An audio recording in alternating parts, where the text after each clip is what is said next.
Bible గ్రంథంలో మనం ఒక వచనం చూస్తే సంఖ్యాకాండము 32వ అధ్యాయము 23వ వచనం చూస్తే, మీ పాపము మిమ్మల్ని పట్టుకొనును అన్నాడు దేవుడు.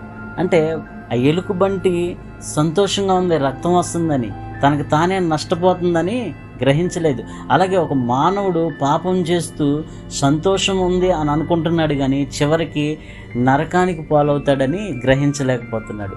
ఒక వ్యక్తి పాపంలోనే మరణించడం దేవునికి ఇష్టం లేదు. కాబట్టి ఒక మానవుణ్ణి రక్షించడానికి సిలువలో ప్రభువారు చనిపోయి 3వ రోజున తిరిగి లేచి మనకి పరలోక రాజ్యాన్ని అనుగ్రహించాడు. కాబట్టి ఏ వ్యక్తి అయితే పాపాన్ని విడిచి ప్రభువుని నమ్ముకుంటాడో ఆ వ్యక్తికి దేవుడు నిత్య జీవం అనుగ్రహించాడు.